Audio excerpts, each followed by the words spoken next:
This next question comes from Emma in the United States. Namaskaram Sadhguru.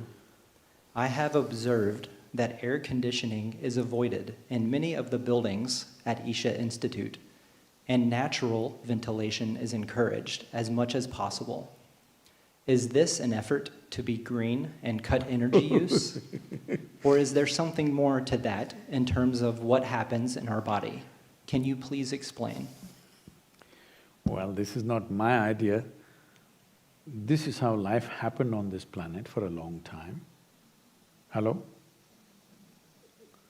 That you must know when it is summer, when it is autumn, when it is winter, when it is spring, you must know, because every other life knows this.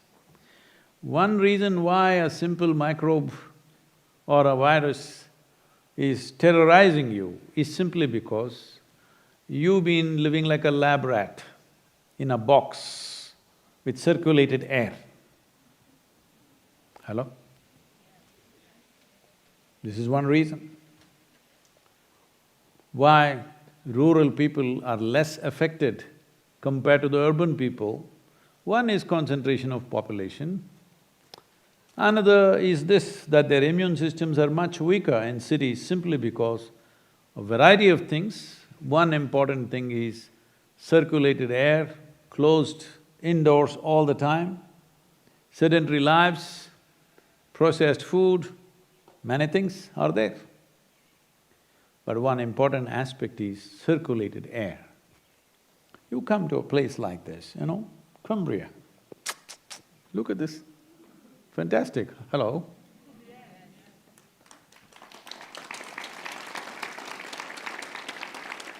After driving extensively around United States, extensively driving, I decided this is the place. One reason is nature is at its best with a certain amount of balance of heat and cold and everything. This is important for one who wants to do something within themselves for quick results. See, you could go plant this tree in the desert. Maybe you can manage and keep it alive, but will it grow like this? The same goes for you. For your growth to happen in a certain direction, a certain type of weather, a certain type of air, certain type of sunlight, a certain amount of cold, heat, all this is needed for you to grow. So after driving all over the country, I decided somewhere around here is where we should settle because this has the necessary atmosphere, all heat, cold, dryness and wetness of the seasons, everything is well balanced in this place. Here you come and you want to live in a box. Even when you die, I don't want to give you a box, I want you to go straight into the earth as an eco-friendly material. That's my wish, hello? Because at least when you're dead, as quickly as possible, this body should become part of the earth. You want to seal it in a box? I don't want you in a box even when you're dead. Even there I want you to breathe and maggot yourself quick. When you're alive, you want to live in a box. I can understand you're living in Manhattan, I have nothing against the place. And if you open your window, it stinks. So you live in circulated air, I can understand that. But here, living in circulated air is a crime. Hello? I'm not talking about an ecological crime, it's a crime against humanity. Your humanity, I'm saying, because you come all the way to this place and you want to deny yourself what is available here, that will be a complete waste. So, right now, we're in the process of offering things, probably they will send you a mailer or something, I don't know if they're ready with it. But both here and in Isha Yoga Center, there also we chose the place very, very carefully next to the mountains. When I chose that place, there were many reasons, but one thing was definitely the atmosphere and the latitude.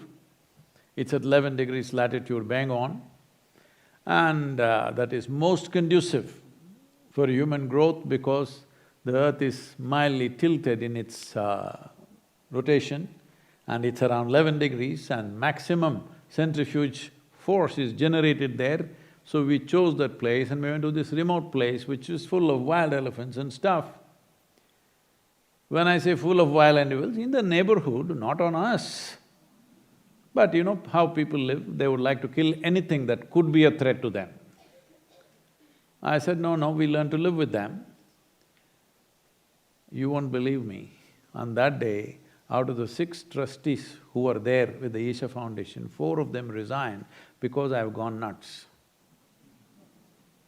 They're wonderful people, they supported us till then, but when I made the choice of site, they said, he doesn't know what he's talking about. In such a remote place, who is going to come? Who is going to come to this place where there are no roads, no tracks, it's in a wild place?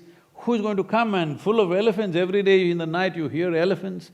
Who is going to come and do this yoga? And they resigned from the foundation. I tried to tell them, right now I'm in disguise, I will come out in a different way in a few years. Then they went into a literary debate of what is a disguise. Then I gave up, I said, okay.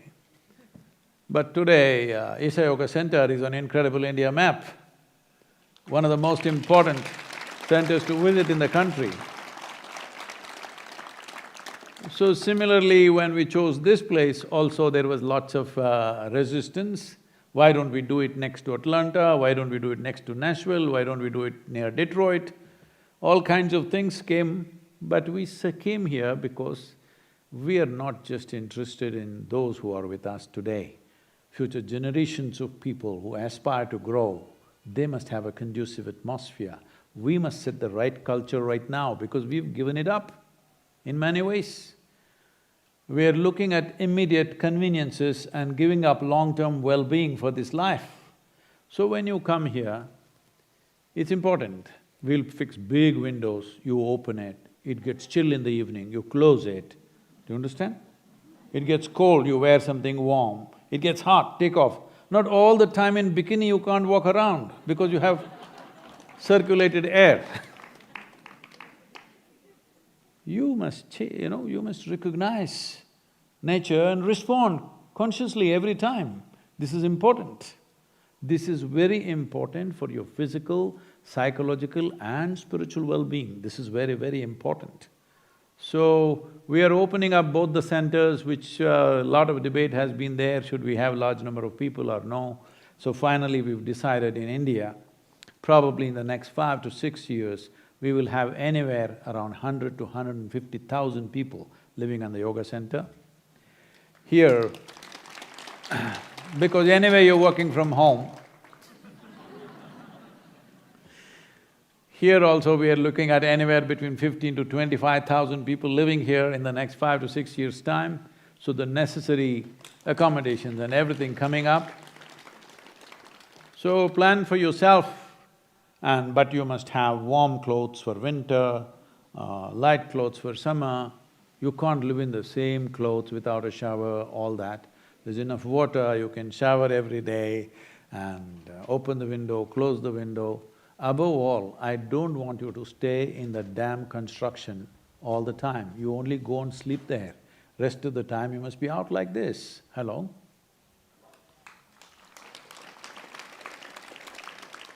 Dwellings are places for us to sleep. Rest of the time we must be largely out as much as possible, receiving the bounty of sunlight, air, everything else, the energy that is here in terms of nature, in terms of life, in terms of consecrations. You must feel it every moment. You lock yourself up in your room, well, we can put you in the Tennessee State Prison. I'm saying they even open the doors for you there. Food comes on time, you don't have to work unless you get hard labor. These days that's very rare. Most of the prisoners don't have to do any work, they just have to stay fit, eat well. Somebody opens the doors for you, somebody switches off the lights for you, everything will be done, it's convenient. I'm telling you, what is the difference whether you're locked up by somebody or by yourself. What is the difference? It's the same life, isn't it? If you want to grow as a life, it's important all these aspects are there. I want you to understand and appreciate all the people who are here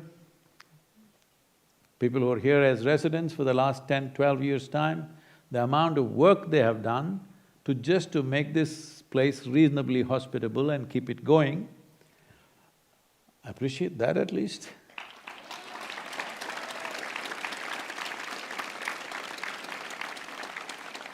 If all you want to do is come here and lock yourself inside, what is the point? Well, in winter you can have a heater, okay? You can have a heater in your bedroom, it's all right. But when you walk out, you wear warm clothes and go, don't go in a cabin. Hello? Otherwise we can build a cabin for you. Usually this cabin is called a coffin.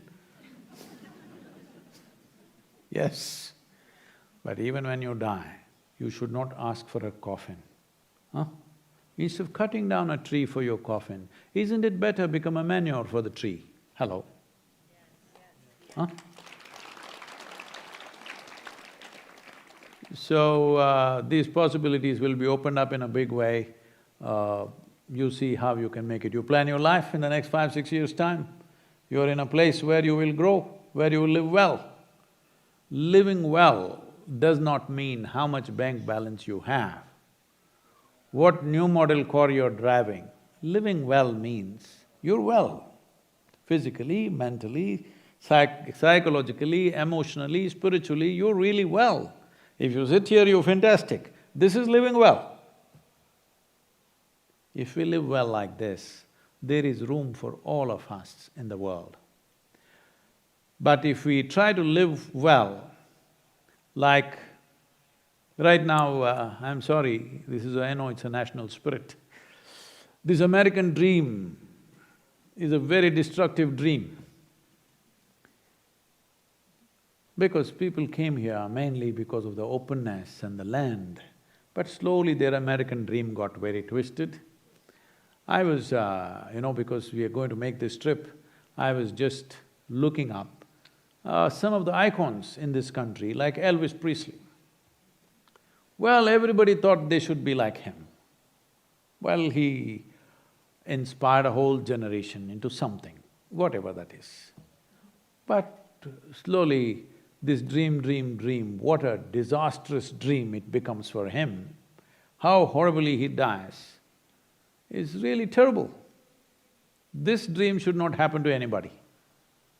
Well, in more recent times, you've seen other musicians going the same way, American dream, dying most terribly. This should not happen to any human being. So we must… see, after all, it's a dream. We must adjust our dream in such a way that it works for me and you, isn't it? Hello? My dream is death for you. What kind of dream is that? Recently, there was a quote, I think the daily mystic quote that comes out, something about Alexander the Great. A lot of people he still has fans. Can you believe it?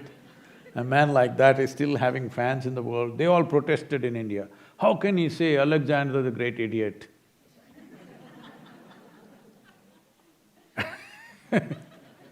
Well, that proves there are still idiots left. My dream should not be death for you. Hello? After all, it's my dream, I can adjust my dream, isn't it? Hello? Maybe I can't adjust my size and shape of my body just like that, but at least my stupid dream I can adjust the way I want.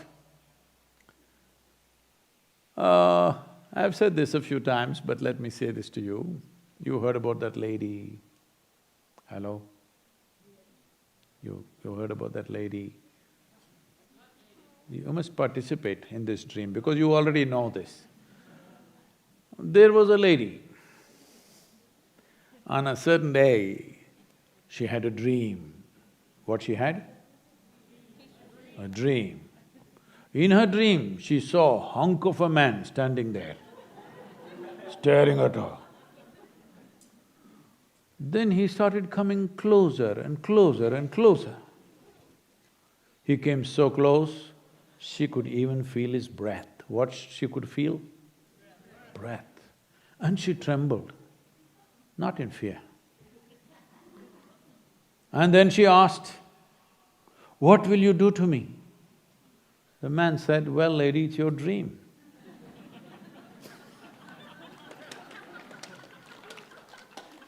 What the hell you do in your dream is your business. And let your business be good for you and for every other life. Hello? So, your children, I see many young children whom you have trapped and brought, "You must listen to Sadhguru." Huh? And if he does quink, quink, you're pinching him, "Sadhguru is talking, keep quiet." That's not the way.